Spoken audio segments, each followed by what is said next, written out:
तो शहरों में हमारी उपस्थिति हो गई, शहरों में झाड़ू चलाने की शुरुआत हो गई। अब बारी है उत्तर प्रदेश के गांव-गांव को जगाने की, गांव-गांव में झाड़ू चलाने की, गांव-गांव में आम आदमी पार्टी और केजरीवाल की नीतियों को पहुंचाने की जरूरत है। आज पूरे देश को नफरत की बुनियाद पर खड़ा किया जा रहा है, कोई काम की बात नहीं होती। आप कहते हो स्कूल दे दो, कहते हैं हिंदू मुसलमान। आप कहते हो सड़क दे दो, कहते हैं हिंदू मुसलमान। आप कहते हो गांव में अस्पताल नहीं है, कहते हैं हिंदू मुसलमान। आप कहते हो पीने का पानी बुंदेलखंड में नहीं है, कहते हैं हिंदू मुसलमान। अरे बंद करो ये हिंदू मुसलमान। हमको हमारे बच्चों के लिए अच्छी शिक्षा चाहिए, अस्पताल चाहिए, सड़क चाहिए, बुंदेलखंड की तरक्की चाहिए। जाल फैलाने का काम कर रहे हैं पूरे समाज में, बांटो और राज करो। इसीलिए मैंने भारतीय जनता पार्टी का नाम बदलकर भारतीय झगड़ा पार्टी रख दिया। झगड़ा पार्टी अपने गांव में भी बुला लोगे, 4 घर में झगड़ा करवा के चले जाएंगे। इनसे सावधान रहना, इनसे होशियार रहना। और बुंदेलखंड के लोगों में आपसे कहने के लिए आया हूं कि आज बुंदेलखंड के पिछड़ेपन के पीछे सबसे बड़ा अगर कोई कारण है तो यहां की राजनीति है। राजनीति में बैठे हुए लोग पैसा तो आपसे लूटते गए, लेकिन बुंदेलखंड की तरक्की की ओर, गांव की ओर, विकास की ओर कोई ध्यान नहीं दिया। यहां का नौजवान निकलकर मुंबई में, दिल्ली में मजदूरी करता है।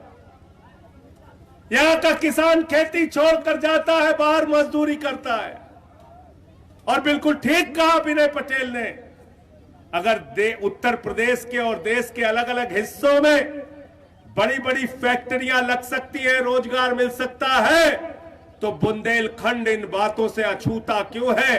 बड़े बड़े पैकेज हजारों करोड़ के लेके आते हो और सारे नेता मंत्री वो हजारों करोड़ का पैकेज डकार जाते हैं, डकार जाते हैं। हम 2 वक्त की रोटी खाते हैं, भाजपा के नेता और मंत्री गिट्टी खाते हैं, मिट्टी खाते हैं, स्कूल खाते हैं, अस्पताल खाते हैं, पानी का पैसा खा जाते हैं। इन बेईमानों ने कोई क्षेत्र नहीं छोड़ा। केंद्र में मोदी जी बैठे, उत्तर प्रदेश में योगी जी बैठे। दोनों लोग कह रहे हैं डबल इंजन की सरकार, डबल इंजन की सरकार। अब डबल इंजन की सरकार फेल हो चुकी है, अब नया इंजन की सरकार चाहिए, आम आदमी पार्टी वाला इंजन। और ये नया इंजन क्या कर रहा है? जाकर दिल्ली में देख लेना, अरविंद केजरीवाल की सरकार चल रही है आम आदमी पार्टी की।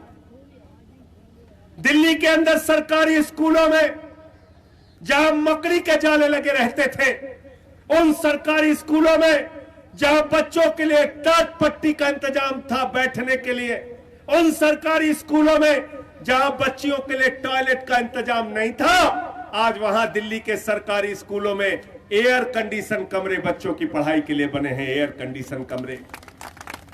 दिल्ली के सरकारी स्कूल में स्विमिंग पूल का निर्माण हुआ है, एथलीट के ग्राउंड बने हैं, हॉकी के ग्राउंड बने हैं। दिल्ली के टीचर विदेशों में ट्रेनिंग करने के लिए जाते हैं और पिछले 8 साल से इंटर का रिजल्ट सरकारी स्कूलों का प्राइवेट स्कूलों से बेहतर आ रहा है। यह काम हमने शिक्षा के क्षेत्र में किया और आज परिणाम निकला है। दिल्ली के सरकारी स्कूलों के 1000 से ज्यादा बच्चे नीट में क्वालिफाई किए हैं। यह दिल्ली की शिक्षा व्यवस्था में हमने काम किया, लेकिन हमारे शिक्षा मंत्री को पकड़ के जेल में डाल दिया।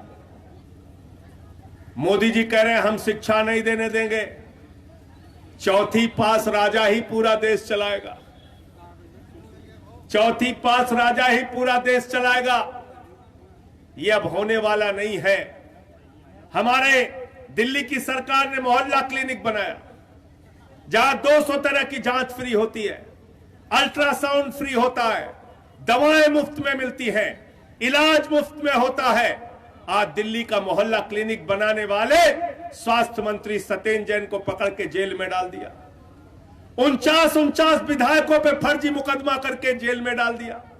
दिल्ली के मुख्यमंत्री के दफ्तर पे सीबीआई का छापा मारा, उप मुख्यमंत्री के घर पे सीबीआई का छापा मारा। हमारे ऊपर ईडी की चार्जशीट में मेरा फर्जी नाम डाल दिया। कभी ईडी छोड़ देते हैं, कभी सीबीआई छोड़ देते हैं, दिल्ली पुलिस के लोगों को छोड़ देते हैं। यहां तक कि हमारे एक विधायक है सोमनाथ भारती, उनके कुत्ते को पकड़ने के लिए 40 पुलिस वाले चले गए थे। 40 पुलिस वाले। मैंने कहा भैया ये 40 पुलिस वाले कुत्ता पकड़ने क्यों आए? बोले जबड़ा चेक करना है इसका। ऐसे लोग हैं ये, इस तरह से राजनीति कर रहे हैं। आज दिल्ली में ऐसा काम किया है आम आदमी पार्टी की सरकार ने, केजरीवाल जी की सरकार ने, कि अमेरिका के राष्ट्रपति ट्रंप की पत्नी हिंदुस्तान आती है तो वो कहती है हमें अरविंद केजरीवाल और मनीष सिसोदिया का सरकारी स्कूल देखना है। ये काम हमने दिल्ली के अंदर करके दिखाया। तो साथियों और दोस्तों, बिल्कुल ठीक कहा विनय पटेल जी ने आपके सामने। हम चुनाव जब आता है 4 साल 11 महीने हम इंसान रहते हैं, लेकिन जब 1 महीने चुनाव का आता है, कोई हिंदू हो जाता है, कोई मुसलमान हो जाता है, कोई अगड़ा हो जाता है, कोई पिछड़ा हो जाता है, कोई दलित हो जाता है, कोई सवर्ण हो जाता है। अब ये राजनीति आपको बंद करना होगा। आपको दिल्ली की तरह वोट देना होगा। जैसे दिल्ली में लोगों ने कहा जाति धर्म के नाम पर वोट नहीं देंगे, अपने बच्चों की शिक्षा के नाम पर वोट देंगे, रोजगार के नाम पर वोट देंगे, बुंदेलखंड की तरक्की के नाम पर वोट देंगे। इस बार आपको यह तय करना होगा।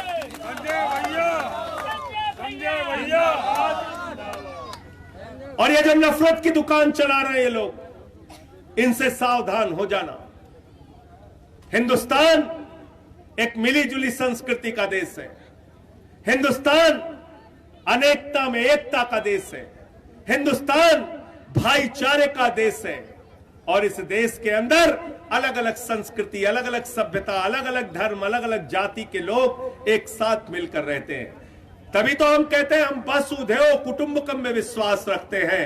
हम ये कहते हैं, हिंदू धर्म कहता है पूरा विश्व हमारा परिवार है। तो अगर पूरा विश्व हमारा परिवार, तो हिंदू भी हमारा परिवार, मुसलमान भी हमारा परिवार, सिख भी हमारा परिवार, ईसाई भी हमारा परिवार, पूरी दुनिया हमारा परिवार है। यह हिंदू धर्म का सिद्धांत है। और राम का आदर्श क्या है? रामचरितमानस की चौपाई क्या है? रामचरितमानस की चौपाई कहती है सब नर करहि परस्पर प्रीति, सारे लोग आपस में प्यार से रहें। यह रामचरितमानस की चौपाई कहती है। नफरत कराना हमारा धर्म नहीं सिखाता। नफरत कराना हमारा धर्म नहीं सिखाता। मिलजुल के रहना है, मिलजुल के चलना है, मिलजुल के इस देश को आगे लेके जाना है। लेकिन आज भारतीय जनता पार्टी की जो सरकार है, उत्तर प्रदेश में बुलडोजर बाबा की सरकार चल रही है। हर आदमी के ऊपर बुलडोजर चलाने के लिए तैयार रहते हैं। चुनाव हुआ तो कहने लगे हमें वोट दे दो, हम बुलडोजर चलाते हैं, हमको वोट दे दो, हम बुलडोजर चलाते हैं। ऐसे ऐसे वोट मांगते हैं भाजपाई। मुझे तो शर्म आती है। 2017 के चुनाव के पहले प्रधानमंत्री जी चुनाव में प्रचार करने के लिए आए थे, तो कहने लगे भाइयों और बहनों, अगर गांव-गांव में कब्रिस्तान है तो शमशान होना चाहिए कि नहीं होना चाहिए? अगर आप चाहते हैं गरीब हर वंचित इंसान की आवाज आप तक पहुंचे तो हमारे चैनल को सब्सक्राइब करें और बेल आइकन का बटन दबाना ना भूलें। देखते रहिए बहुजन हलचल न्यूज।